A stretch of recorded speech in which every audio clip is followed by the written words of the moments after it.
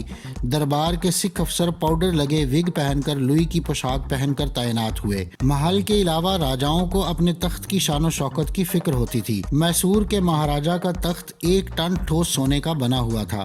اس پر چڑھنے کے لیے 9 سیڑھیاں بنی ہوئی تھی۔ ہندوؤں کی ایک مذہبی روایت کے مطابق وشنو بھگوان نے 9 قدموں میں ساری دنیا کو ناپ لیا تھا۔ تخت کی 9 سیڑھیاں ان کے 9 قدموں کی علامت تھیں۔ اسی طرح اڑیسہ کے ایک راجہ کا تخت پلنگ کی طرح تھا۔ وہ اس پلنگ کی ہو بہو نقل تھا جس پر ملکہ وکٹوریہ نے شادی کے بعد آرام کیا تھا۔ راجہ نے اسے لندن کی ایک دکان سے خریدا تھا اور اسے تخت کی شکل دینے کے لیے راجہ نے اس پر متعدد ہیرے موتی جڑوائے۔ رامپور کے نواب کا تخت ایک بہت بڑے ہال میں رکھا ہوا تھا۔ اس ہال کے ستون سنگ مرمر کے تھے۔ جو ستون تخت کے چاروں طرف تھے ان پر برہنہ حسیناؤں کی مورتیاں بنی ہوئی تھی۔ تخت میں ایسا انتظام کیا گیا تھا جسے فرانس کے بادشاہ لوئی کے دماغ کی ایجاد کہا جاتا ہے۔ سونے کی کشیدہ کاری کی اس گدی میں ایک خاص جگہ سوراخ کر دیا گیا تھا اور اس سوراخ کے نیچے ایک برتن رکھا رہتا تھا۔ ضرورت پڑنے پر نواب صاحب تخت پر بیٹھے ہی بیٹھے اپنے آپ کو ہلکا کر لیتے تھے۔ 1947 میں ہندوستان میں شیروں کی تعداد 20,000 کے آس پاس تھی۔ راجہ مہاراجہ ان کا شکار بڑے شوق سے کرتے تھے۔ مہاراجہ بھرت پور جب صرف 8 سال کے تھے اس وقت اپنا پہلا شیر مار چکے تھے۔ 35 برس کی عمر تک پہنچتے پہنچتے انہوں نے اتنے شیر مار لیے تھے کہ ان کی کھالیں ان کے مہمان خانوں میں بطور قالین بچھی ہوئی تھیں۔ گوالیار کے مہاراجہ نے اپنی زندگی میں 1400 شیر مارے اور اس موضوع پر ایک کتاب بھی لکھی۔ بات یہ تھی کہ راجاؤں کے سامنے سب سے بڑا مسئلہ یہ تھا کہ اپنا وقت کس طرح گزاریں، اور شکار وقت گزارنے کا اچھا ذریعہ ہے۔ خوبصورت لڑکیوں کا شکار بھی وقت گزارنے کے لیے کیا جاتا تھا، اور ان دونوں میدانوں میں پٹیالہ کے 7ویں مہاراجہ سر بھوپندر سنگھ نے جو نام کمایا اس کی مثال مشکل سے ملے گی۔ ایک وقت ایسا تھا جب سر بھوپندر سنگھ کے حرم میں 35 حسینائیں تھیں۔ اگر آپ مختلف سائنسی، تاریخی اور علمی موضوعات پر سوچتے ہیں اور مزید جاننے کا تجسس رکھتے ہیں تو سبسکرائب کیجیے ہمارا چینل اور بیل آئیکن دبائیے تاکہ ان موضوعات پر تیار کی گئی ہماری ویڈیوز آپ کو فوری مل سکیں۔